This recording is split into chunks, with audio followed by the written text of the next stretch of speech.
She never stopped, she never invoked a privilege. She never declined to answer. She answered all the questions truthfully, honestly, and to the best of her ability. A lot of information about convicted sex trafficker Ghislaine Maxwell has been rolling in at such a fast pace. Did she name names? Is she going to get a pardon? Will she have to spill the secrets to all of America in front of a congressional committee? Well, I'll tell you what, we're going to get into all this with somebody who knows the ins and outs of a federal investigation and the legal process like this, somebody who was part of the Department of Justice, retired FBI agent Colin Schmitt. Welcome to Sidebar, presented by Law&Crime. I'm Jesse Weber. Hey everybody, this is another Law&Crime legal alert. Did you know that children are being diagnosed with serious conditions like type 2 diabetes and non-alcoholic fatty liver disease, and the research is potentially linking ultra-processed foods to all this? Yeah, well, Morgan & Morgan, they're stepping in to fight to hold these food companies accountable. With decades of experience fighting large corporations, they're ready to stand up for the families who deserve justice. So if your child under 21 has been diagnosed with type 2 diabetes or fatty liver disease, then visit www.forthepeople.com/food or scan the QR code on screen to learn more. The mania surrounding whether or not the so-called Epstein Files will ever see the light of day is hitting a fever pitch because we are learning more information about what some are calling a deal with the devil. Ghislaine Maxwell, the apparent madam and mistress to convicted sex offender Jeffrey Epstein, she's sitting in a federal prison right now in Florida, serving a 20-year sentence for aiding and abetting a sex trafficking scheme. She was convicted in December of 2021 in New York on charges like conspiracy to entice minors to travel to engage in illegal sex acts and conspiracy to transport minors to participate in illegal sex acts. And prosecutors allege that Maxwell procured young girls for billionaire financier Jeffrey Epstein for years. And the government, as we remember, also charged Epstein with sex trafficking, but he died in jail before he ever went to trial. Well, after much fanfare that the Trump administration was going to be releasing all sorts of hidden files related to Jeffrey Epstein, including lists of possible clients, the DOJ instead said there would be no further information revealed publicly. And that caused some serious backlash. They basically said there is no client list, there is no one else that's going to be prosecuted based on the information that they have.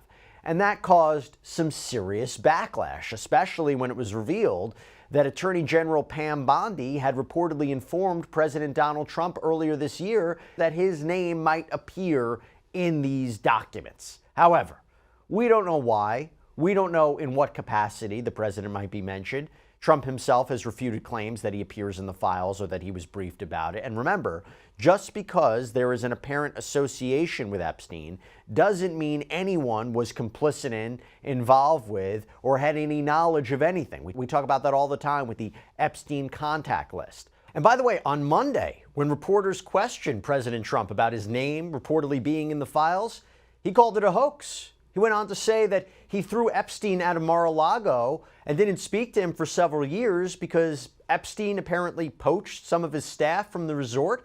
He also said, "I never had the privilege of going to his island," seemingly referring to Little St. James Island, where Epstein reportedly abused hundreds of girls. People keep writing stories at the time he threw him out of Mar-a-Lago. Can you settle that? What was it about? What caused the breach with him? That's such old history. Very easy to explain, but I don't want to waste your time by explaining it. But for years, I wouldn't talk to Jeffrey Epstein. I wouldn't talk because he did something that was inappropriate. He hired help. And I said, don't ever do that again. He stole people that worked for me. I said, don't ever do that again. He did it again. And I threw him out of the place, persona non grata.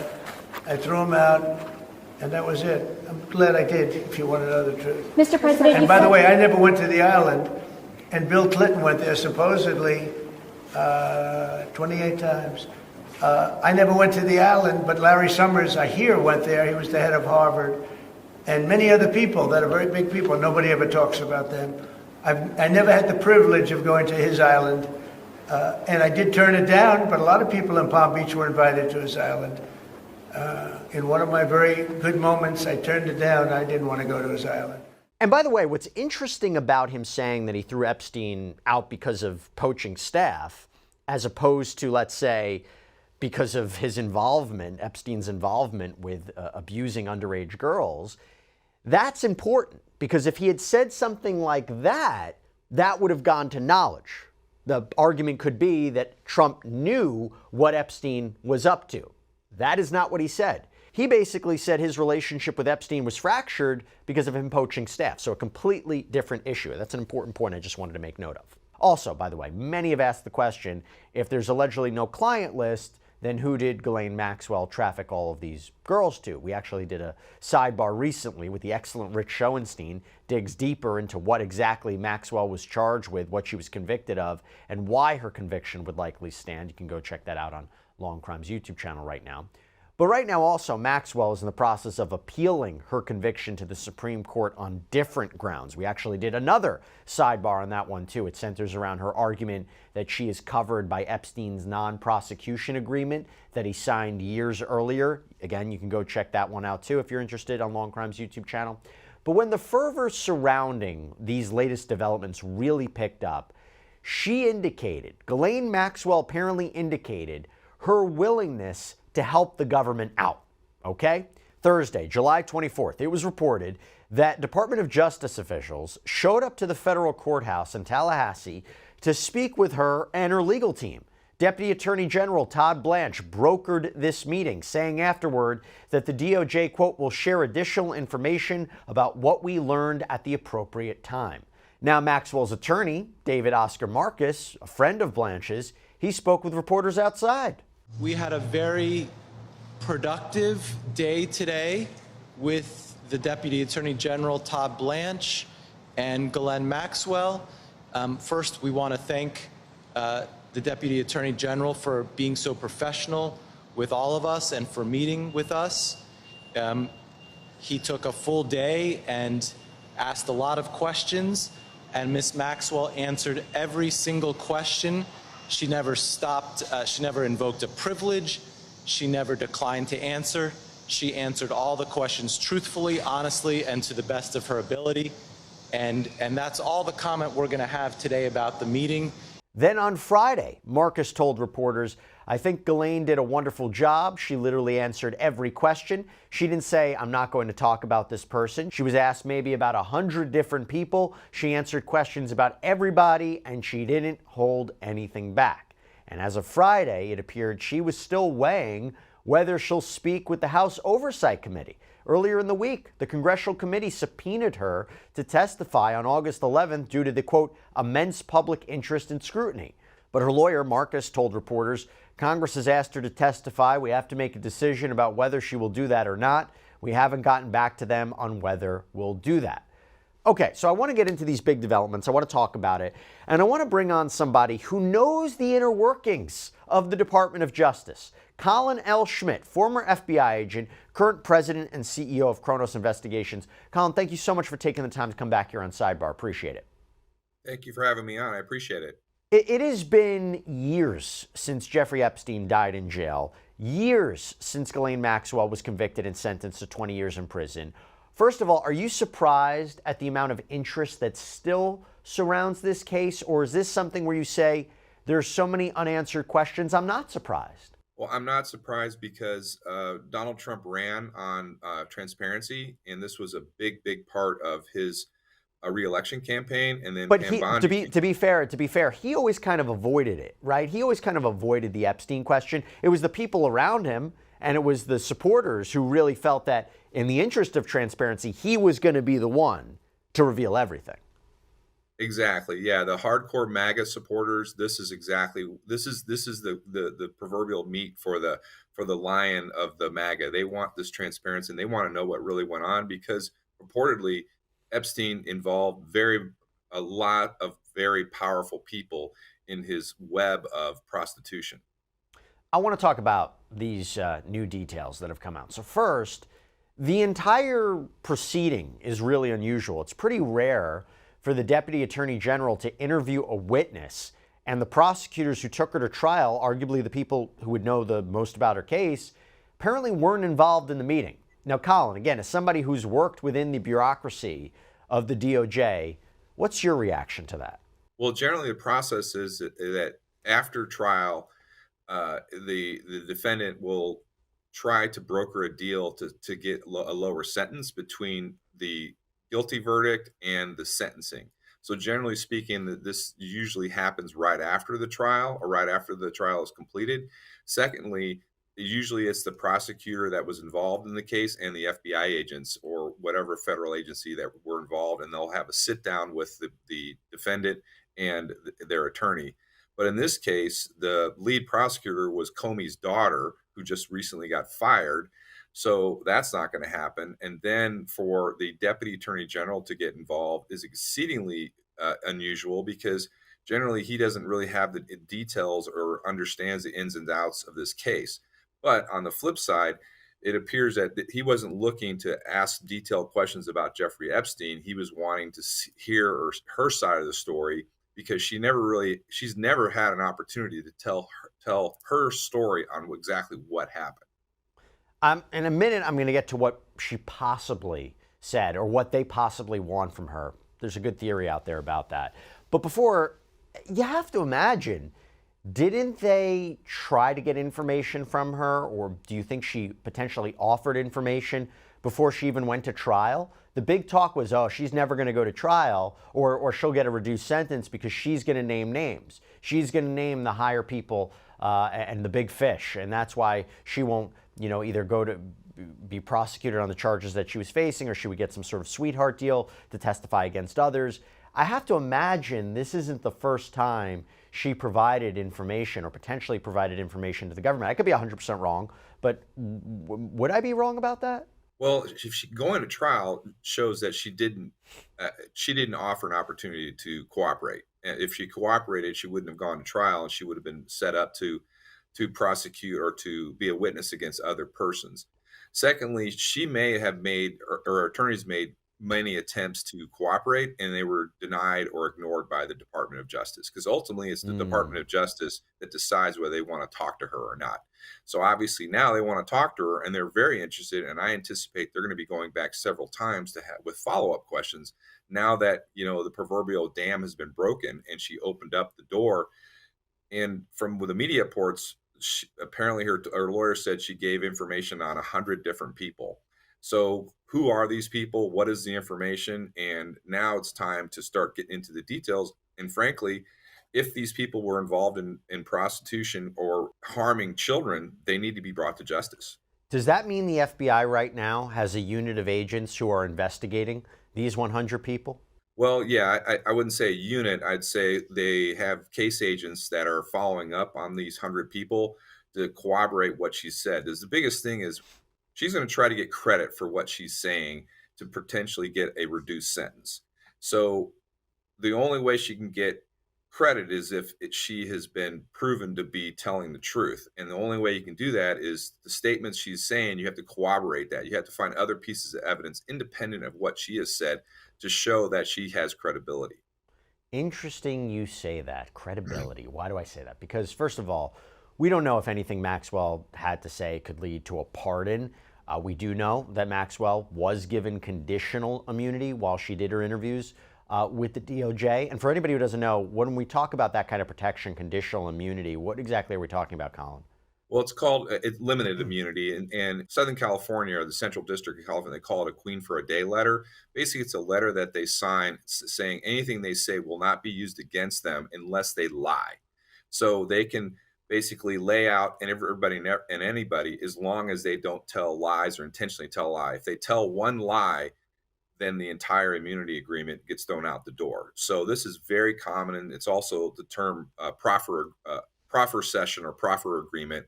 Basically is to talk to somebody who has this information and basically give them an opportunity to tell their side of the story without consequence. Yeah, according to the New York Times, that immunity goes away if they find out she lied during their conversations. Now, her attorney, Mr. Marcus, told reporters Friday that no offers of clemency have been made.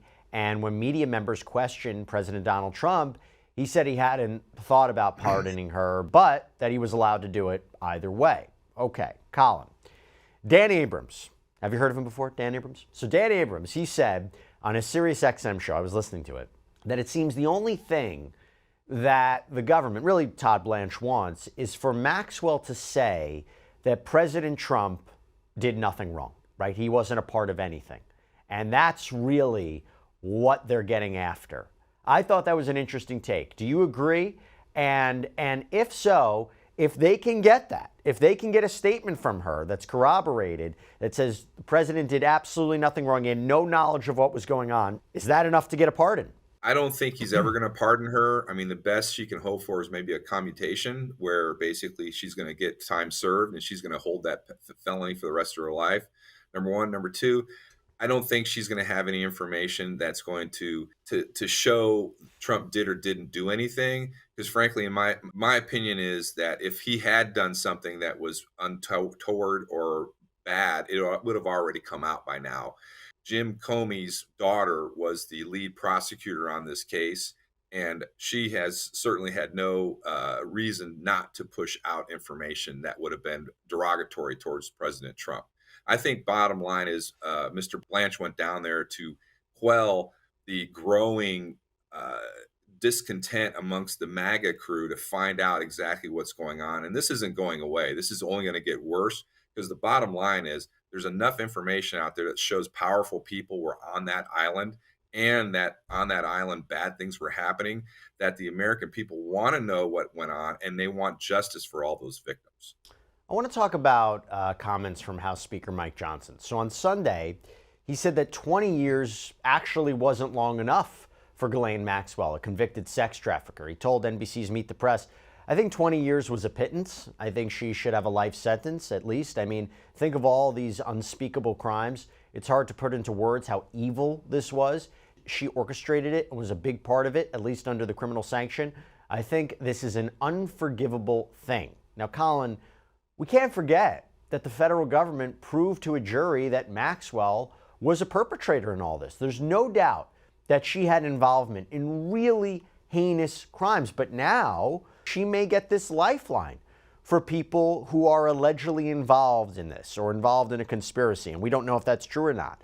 Is that an injustice that we're talking about? Well, it's certainly an injustice because going back to when this thing whole started back in 2006, 2007, and the acting U.S. attorney in Miami, Acosta, basically gave her a pass and gave Epstein a sweetheart deal. Well, interesting about that. The question now is, the legal question is, was she given a pass back in the day? Was she part of the people, the alleged co-conspirators that weren't going to be prosecuted under that non-prosecution agreement? Her attorneys say yes. Prosecutors say no. They make the argument that that non-prosecution agreement didn't cover every single person that was involved with Epstein or allegedly involved with Epstein in any kind of jurisdiction. They wouldn't have been able to grant something that broad. He got protection. It does become a question if she did. Well, and that's where a federal judge back just before that she was indicted on this one did come out and say that it didn't apply. So she's really got a long, it's almost an impossible mountain to climb to get over that agreement or that non-agreement. I mean, but the bottom line, there's a lot of moving parts here, and there's a lot of people who were aware of what was going on back in 06 as well, in 08 when this went down. But then you come to now, and what she is willing to kind of lay the whole thing out and basically tell her side of the story, which has never been heard to my knowledge or anybody else's knowledge. And the fact of the matter is, and the bottom line is, we have thousands of victims out there, or 1,000 victims, which was what was said in the DOJ's own letter. It's time for those victims to get justice, because this is a complete and unacceptable travesty of justice not to give those people a voice. We talk about her account. What does she say? What is she going to say? Her account. It is important to note, talking about credibility, that she was previously indicted for perjury. The government charged her in 2020 because she allegedly lied during a 2016 deposition in a civil lawsuit against Epstein. The charges were separated out from her sex trafficking trial, and the feds eventually dropped them. But former federal prosecutor Joyce Vance tweeted on Thursday, any new testimony she offers is inherently unreliable unless backed by evidence. And Bradley Edwards, who represents Epstein victims and who was involved in the deposition where Maxwell was deposed, told MSNBC last week, we're going to go and ask somebody to tell the truth who was indicted on perjury charges related to this particular topic. Now, does she have information that will potentially help? Yes. Will she be truthful about it? Who knows? So, Colin, is she reliable? Well, based upon the legal standard, no, because you put her in front of a jury, the first thing the defense attorney is going to say is she was already indicted for perjury. She is a known liar. The purpose of this proffer session was to get leads and to corroborate what she's saying. So if she has information against John Doe, well, then the FBI is going to look back into their records or do follow-up interviews to find out if what she's saying is credible. Is she ever going to be used a witness against these other people? She may, but they're not going to rely on her testimony to indict or to prosecute anybody. What do you think about this? Under the federal rules, there's a rule called Rule 35. It's Rule 35 motion.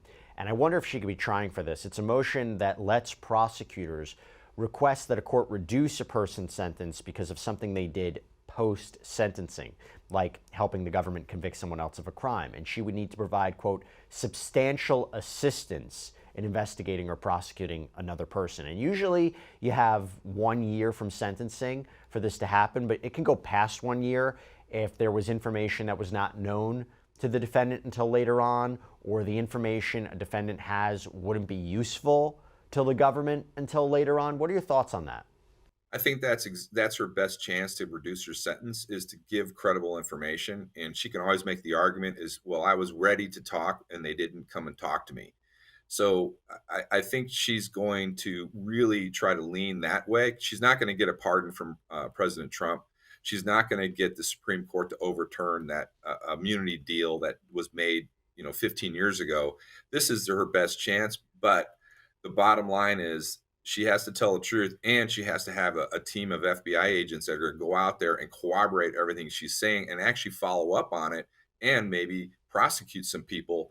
Then she can make the argument that she did give substantial assistance, because if hadn't she told them where the evidence was, they wouldn't have done what they've done. And going back to his Meet the Press interview, House Speaker Johnson also had this to say, quote, I'm going to say this as clearly and plainly and repeatedly as I can over and over. We are for maximum disclosure. We want all transparency. I trust the American people. I and the House Republicans believe that they should have all this information to be able to determine what they will. But we have to protect the innocent, and that's the only safeguard here that we've got to be diligent about, and I'm insistent upon doing so.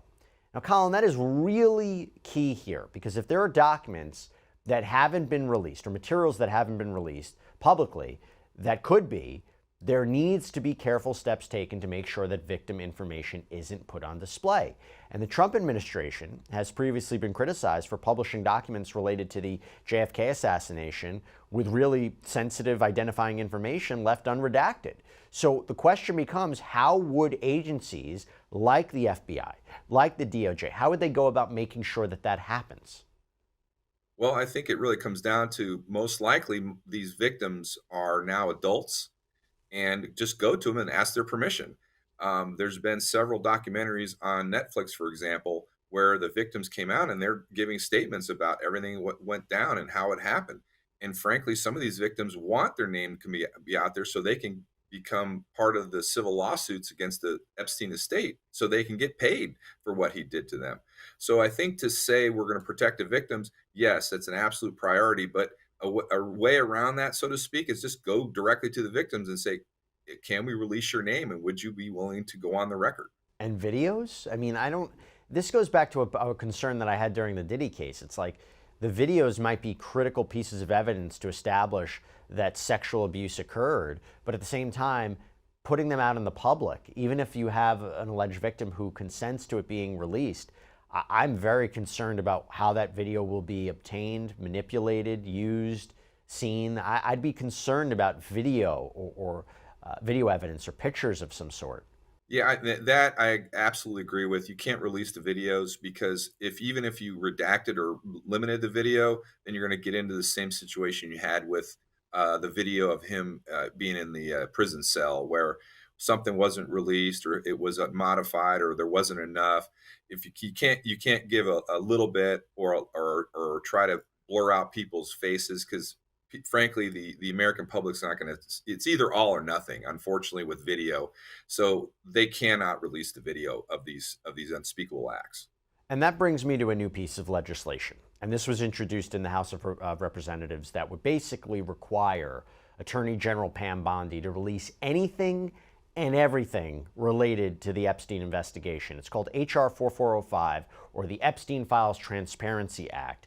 And there's also this idea of a discharge petition, which would essentially force a vote on a release. And it's backed by a bipartisan pair of congressmen, California Democrat Ro Khanna and Kentucky Republican Thomas Massie. House Speaker Johnson called out the bill as being reckless, saying that when Congress returns in September from its August recess, the legislation will likely be stopped in its tracks because of issues with the language in it. He claims that the bill doesn't adequately protect victims, but Representatives Massie and Khanna have both insisted that the bill is written in such a way that Epstein victims will have their privacy protected and no child pornography will be released. Colin, is this a good idea?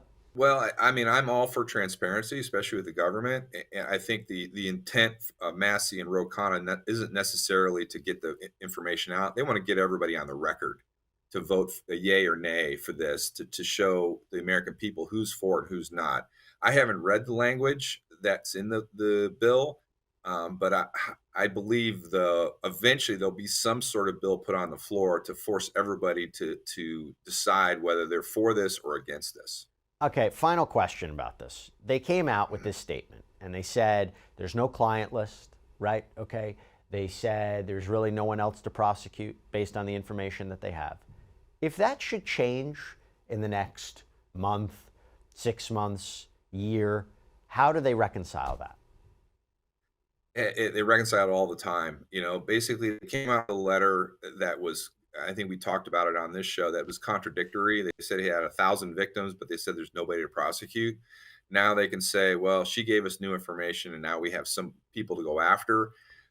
This story is only going to continue to build and grow. There's so many powerful people that are in this story, and that's why the American people are going to constantly push and push and push until we get some sort of resolution to this crazy story.